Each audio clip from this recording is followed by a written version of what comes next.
Are the SKU shipping limitations ever going away? That seems to be on everybody's mind. Yesterday I did a live Q&A session, had over 40 questions asked to me, and this question came up multiple times. Collie Park asked, any word about inventory limits being increased? So my question is are these SKU limitations going away? I'll talk about that today. My name is Stephen Pope. I'm the founder of My Amazon Guy. Here, and by the way, if you didn't see that live Q&A session, it was pretty dang good. A lot of good questions that are on everybody's minds. I'll put a link to that. So let's look at what we've got. This is what most people are seeing when they see limited restock, right? So they've got an item. They know it's, maybe you got like a seasonal item. You're trying to ship it in, and Amazon's like, oh, sorry, limited restock. So what happened is Amazon ran out of room. That's just the bottom line. And the even worse news is that the 3PLs are also out of room. Storage costs are up. Nobody has a place to store their stuff right now.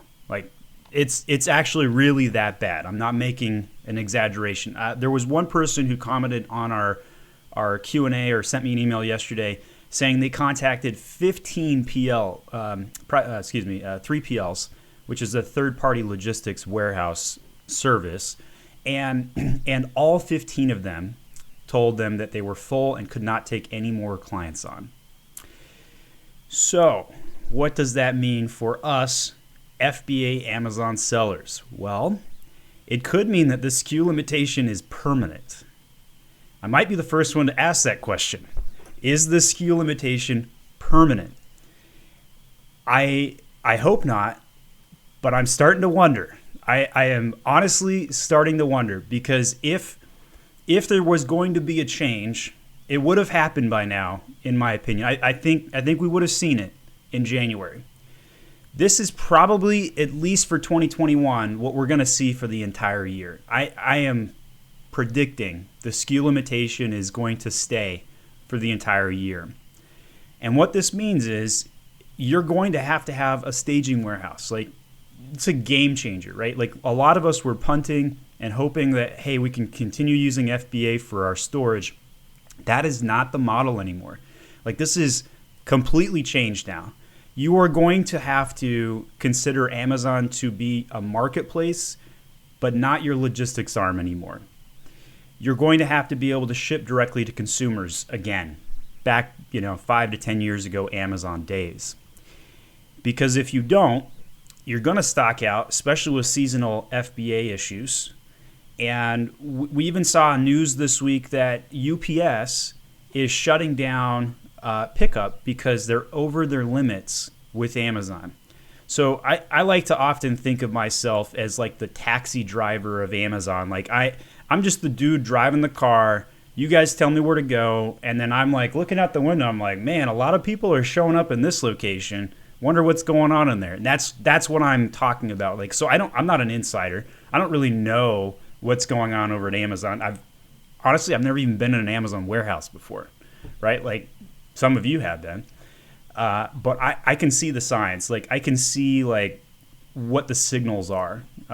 So that's why I'm saying, like, I think for this year the SKU limitations are going to be permanent. Amazon is out of room. The 3PLs are out of room. The supply chain is a giant wreck right now. And the concept of just-in-time supply chain management, it's gone, right? Like, it may not even come back ever, but it's definitely gone right now. And so you really have to take that into account. Now, there are some things that I have discovered. So this particular item for me right here is not the greatest. It's a soft seller.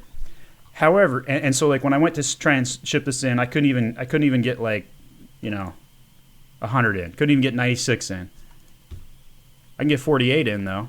Right now, you take this item right here, this new item, and I'm going to show you the actual sales. Right. So I just launched this. I've already had 17 sales on it. I went to ship a replenishment on this one this morning. I did not get a single shipping restriction. I could send in 5,000 of this right now. It would let me. So this makes no sense, right? Like, why is my new item that has 17 sales has 0 SKU limitations right now, versus, this other item I was looking at that had some limitations? I don't know the answer to that, but I will say I do want to hear from you and see what you're seeing. Like, do you guys have a new item that doesn't have a SKU limitation right now? Because I'm looking at accounts right now, trying to wrap my head around this, and I don't know if because 17 sales, that's not that much, right? Like, why is that sending the signal that all of a sudden, like when I first went to create the shipment this morning, I was like, oh, the SKU limitations are gone. I was like, yes. And then I go into my account and I try and play with it some more, and it was like, nope, just this one, just this new product, just this one. So my advice to you is keep trying to make shipments and test it out and see what happens. But I sincerely wonder if SKU limitations are going to be in place this entire year. Like, I kind of think it's going to happen. So if you look at trying to control your own destiny, you're going to have your own warehouse or your own 3PL. And since all the 3PLs are full, you might want to look at renting your own warehouse. This is not the answer most people want to hear, but it's the correct one. And I will always tell the truth and be authentic on this. So I've got a couple other videos you might find beneficial related to logistics. I will link them here. Thank you for watching. Hope you hit the subscribe button.